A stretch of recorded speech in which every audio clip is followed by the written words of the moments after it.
Et nous sommes toujours avec Nathalie en ligne sur l'antenne d'Europe 1 cet après-midi, qui nous expliquait que depuis l'arrivée de Gringo, eh bien, il y avait eu des étapes avant l'arrivée de ce chien, que ça avait été plutôt difficile. Il est arrivé il y a combien de temps maintenant, Gringo ? Alors, Gringo est arrivé en décembre 2013, donc ça fait un peu plus de 5 ans maintenant qu'il fait partie de la famille. Oui. On peut dire ça comme ça, parce qu'il est effectivement attribué à Suzy, mais nous, autour d'elle, on ne peut que constater l'intérêt et les bénéfices de la présence de Gringo pour Suzy au quotidien. Alors justement, on en parlera, mais quand Gringo arrive, est-ce que Suzy a été obligée de suivre une mini-formation pour que le lien, la connexion se fasse entre elle et ce chien ? Oui, exactement. En fait, Andy Chien, donc une fois que le dossier est sélectionné, il faut faire un stage de passation. Nous, en l'occurrence, ça a duré 15 jours en présence de l'adulte responsable de l'enfant et de l'enfant. Oui. Et c'était à Alençon. Et donc là, le chien, en fait, au bout du 3e jour, ça se passait ainsi à l'époque, on essayait 4-5 chiens qui potentiellement pouvaient correspondre à notre demande. Et au fur et à mesure des essais, la famille et l'enfant émettent des vœux. Oui. Et ensuite, l'équipe statue sur le fait que ce soit tel chien qui correspondra le mieux pour accompagner. Voilà, exactement. Mmh. Et à partir du 3e jour, on évolue, on est H24 avec le chien, c'est-à-dire qu'il rentre, il dort avec nous le soir au centre, il est tout le temps avec le bénéficiaire, et jusqu'à la fin du stage, on va travailler, s'accorder en fait. Il va y avoir des ajustements progressifs entre le chien et l'enfant et le référent pour que ça matche par la suite, quoi, en fait. Alors, on va voir que cela a été une véritable révolution dans la vie de Suzy. Mais avant toute chose, est-ce que ça coûte cher, en fait, l'arrivée d'un chien comme celui-ci dans une famille ? Alors là où le travail de Andy Chien est formidable, c'est que les bénéficiaires, ça ne leur coûte rien. D'accord. C'est-à-dire que c'est un don, oui. Sachant que ces chiens sont éduqués depuis, ils sont sélectionnés dans des chenilles, pas dans des chenilles, dans des élevages, et dès qu'ils sont sevrés, ils sont confiés à des familles d'accueil qui travaillent avec Andy Chien. Et à partir de 18 mois, le chien va rentrer dans un centre Andy Chien où il va travailler 5 jours sur 7 avec un éducateur pour apprendre les différentes commandes, pour être éduqué, sachant que la famille d'accueil a déjà fait un grand travail d'éducation puisqu'elle lui inculque les premiers ordres. Et puis et tout le travail de sociabilisation qui est extrêmement important, puisque Andy Chien en fait a une reconnaissance d'utilité publique, et donc les chiens peuvent accompagner les bénéficiaires dans tous les lieux publics. Alors racontez-moi en quoi Gringo a été une véritable révolution dans le comportement de Suzy et ce qu'il lui amène depuis qu'il est arrivé.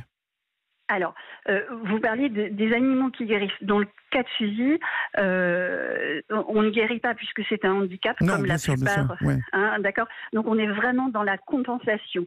Et en fait, Gringo compense les contraintes de Suzy à plusieurs niveaux.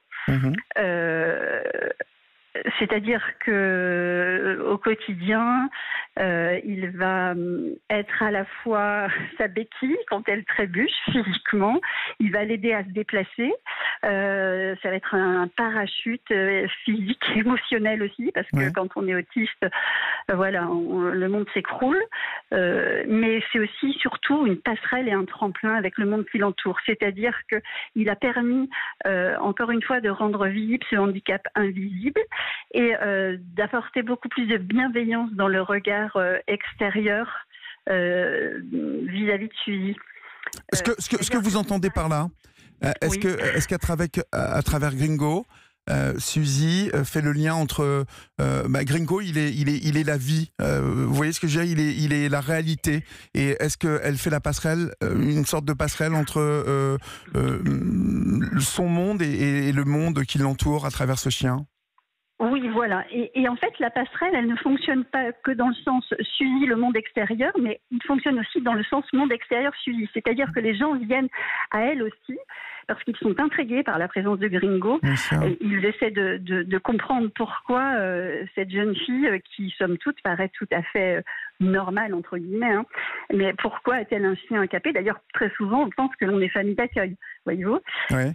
Et donc là est le rôle de Suzy qui, du coup, va les informer, leur expliquer, et donc ça la valorise, ça lui permet de suivre une conversation, de s'adapter aux demandes d'un interlocuteur dans la rue, ce qu'elle ne pourrait pas faire en temps normal. Si quelqu'un l'abordait dans la rue sans la présence de Gringo en lui posant une question, elle se sentirait fragilisée, perdue. Ouais. Et là, c'est plus du tout le cas. Et donc, elle ose faire des choses qu'elle n'oserait pas faire sans lui. En fait, c'est un vrai tremplin sur lequel elle rebondit toujours plus vite et vers une autonomie plus sûre. Gringo, l'arrivée vraiment dans cette famille et aux côtés de Suzy, voilà, vous avez très bien décrit la passerelle entre voilà le monde de Suzy et puis la passerelle inverse. C'était une manière formidable de décrire vraiment la présence de Gringo. Je ne sais pas si vous vous êtes rendu compte, mais vos mots résonnent vraiment lorsqu'on parle de zoothérapie et justement de ces chiens d'éveil. Merci beaucoup Nathalie d'avoir partagé votre histoire. Rajouter quelque chose. Bien évidemment. Je pense que si on doit parler de guérison, c'est pas la guérison des bénéficiaires, mais c'est bien celle de notre société, parce que aujourd'hui, il se trouve que c'est pas les 30 ans, mais c'est l'anniversaire de la loi handicap, hein, la loi pour l'égalité des droits et des chances et la participation à la citoyenneté des personnes handicapées. Et je trouve que malheureusement, cette société, c'est elle qui est malade et qui peine bien à pratiquer l'inclusion, qui prône l'uniformisation, la compétition. Et je crois que l'animal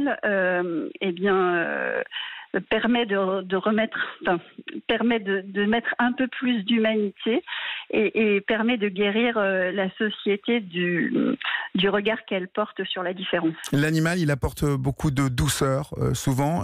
Il apporte voilà, un apaisement. Et on parlait, bien évidemment, hein, je le ressouligne, on ne parlait pas de guérison là, mais j'avais envie de parler d'accompagnement. Vous êtes d'accord avec ce mot, d'accompagnement, de compagnie? Tout à fait. D'ailleurs, Handichien fait maintenant des chiens d'accompagnement social qui font un travail formidable au sein des établissements médico-sociaux. Et je pense que vraiment c'est très chouette. Mille merci Nathalie d'avoir partagé votre histoire cet après-midi.